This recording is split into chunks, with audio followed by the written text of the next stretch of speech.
युत्सु महाभारत के पात्रों में से एक तथा हस्तिनापुर नरेश धृतराष्ट्र का होनहार पुत्र था। वह महाभारत का एक उज्जवल और तेजस्वी योद्धा था। युत्सु महाभारत में इसलिए भी विशेष है क्योंकि महाभारत युद्ध आरंभ होने से पूर्व धर्मराज युधिष्ठिर के आह्वान पर उसने कौरवों की सेना का साथ छोड़कर पांडव सेना से मिलने और उन्हीं की ओर से युद्ध का निर्णय लिया। अब हम आपको बताएंगे कि युत्सु धृतराष्ट्र का पुत्र कैसे हुआ। जब गांधारी गर्भ के समय धृतराष्ट्र की सेवा आदि कार्य करने में असमर्थ हो गई थी, अतः उनकी सेवा के लिए एक दासी रखी थी। धृतराष्ट्र के सहवास से उस दासी का युत्सु नामक एक पुत्र हुआ। जिस प्रकार दासी से उत्पन्न होने पर भी विदुर को राजकुमारों का सा सम्मान दिया, उसी प्रकार युत्सु को भी राजकुमारों जैसा सम्मान और अधिकार प्राप्त थे।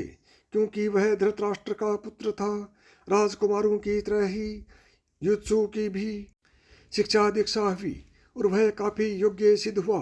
वह एक धर्मात्मा था, इसलिए दुर्योधन की अनुचित चेष्टाओं का बिल्कुल पसंद नहीं करता था और उनका विरोध भी करता था।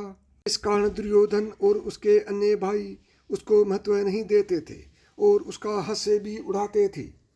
युत्सु ने महाभारत युद्ध रोकने का अपने स्तर पर बहुत प्रयास किया था और दरबार में भी ऐसे ही विचार प्रकट करता था, लेकिन उसकी बात नकार खाने में तूती की तरह बनकर रह जाती थी।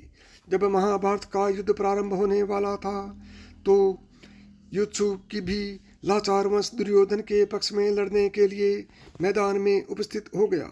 उसी समय युद्ध प्रारंभ होने से ठीक पहले युधिष्ठिर ने कौरव सेना को सुनाते हुए घोषणा की, मेरा पक्ष धर्म का है।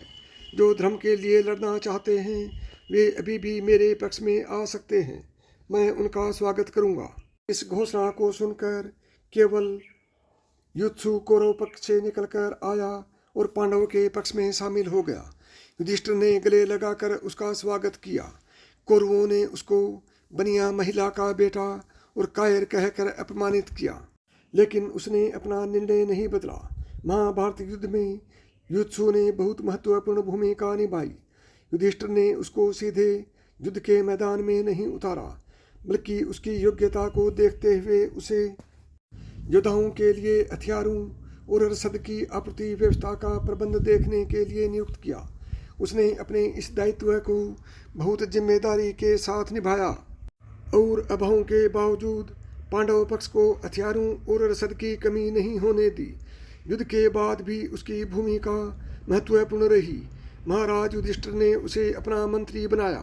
धृतराष्ट्र के लिए जो भूमिका विदुर ने निभाई थी, लगभग वही भूमिका युधिष्ठिर के लिए युत्सु ने निभाई। इतना ही नहीं, जब युधिष्ठिर महाप्रयाण करने लगे और उन्होंने परीक्षित को राजा बनाया तो युत्सु को उसका संरक्षक बना दिया।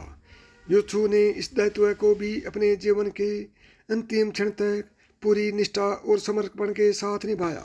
तो साथियों, यदि आपको यह कहानी पसंद आई हो और आप इसी तरह की कहानियाँ सुनना चाहते हैं तो अभी बिना देर किए हुए मिथांस की कहानियाँ यूट्यूब चैनल को सब्सक्राइब करें। जय श्री कृष्ण।